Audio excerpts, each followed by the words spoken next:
नमस्कार.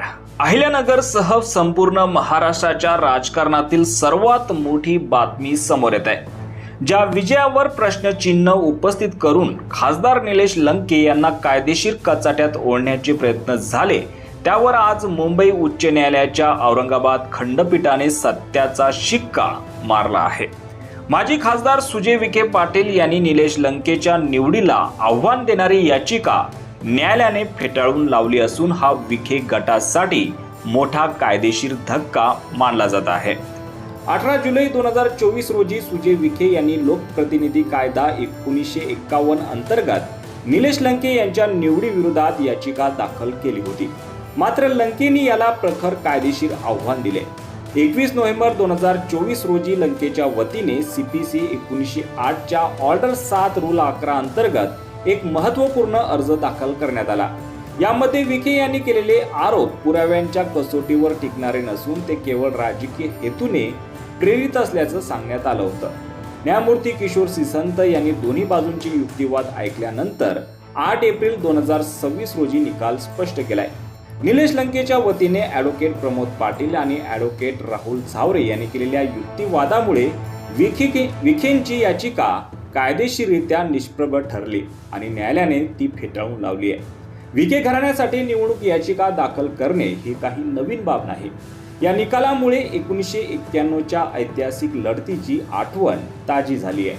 त्यावेळी स्वर्गीय बाळासाहेब विखे पाटील यांनी यशवंतराव गडाख यांच्या विजयाला न्यायालयात आव्हान दिले होते. 35 वर्षानंतर सुजय विखे यांनी त्याच जुन्या स्क्रिप्टचा वापर करण्याचा प्रयत्न केला. मात्र त्यांचा हा प्रयत्न फसला गेला असल्याचं बोललं जात आहे.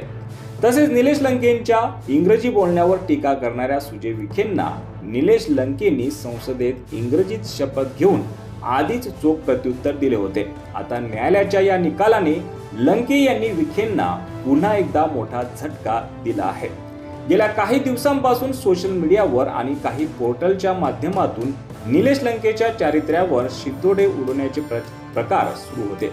या येलो जर्नलिस्टवर भाष्य करताना लंकेच्या समर्थकांकडून शिखंडी बाणा अशी टीका केली जाते. ज्यांच्या घरचे लोक लंकेच्या प्रचारात उतरले होते त्यांच्या सन्मानाची तरी चाल राखावी अशा भावना त्यांच्याकडून व्यक्त होत आहे. मात्र या विजयानंतर खासदार निलेश लंके यांनी अत्यंत संयमी भूमिका मांडली आहे. बघूयात.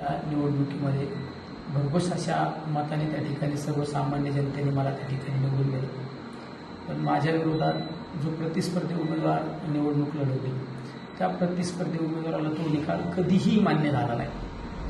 त्या प्रतिस्पर्धी उमेदवाराने माझ्या विरोधात खोट्या नाट्या तक्रारी दाखल करून मला त्या ठिकाणी हायकोर्टात त्या ठिकाणी खेचण्याचा प्रयत्न केला. पण न्यायदेवता ही खऱ्या अर्थाने न्याय देण्याचं काम करीत असते. त्यामुळे आज न्यायालयाने जो निकाल दिला त्या निकालाचं खऱ्या अर्थाने मी तर स्वागत करतोच, पण माझ्या दक्षिण अहिल्यानगर मतदारसंघातील सर्वसामान्य माईबाप जनतेच्या वतीने त्या निकालाचं स्वागत करतो. या सर्व न्यायालयीन प्रक्रिया पाडत असताना माझ्याबरोबर काही सहकार्यांनी प्रत्यक्षरित्या त्या ठिकाणी मला सहकार्य करण्याचा प्रयत्न केला. सहकार्य केलं त्यांनाही धन्यवाद देतो.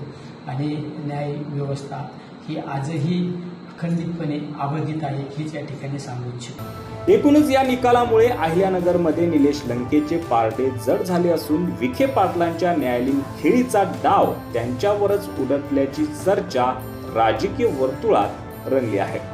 यावर तुमचं मत, तुमची प्रतिक्रिया कॉमेंट सेक्शन मध्ये नक्की कळवा. धन्यवाद.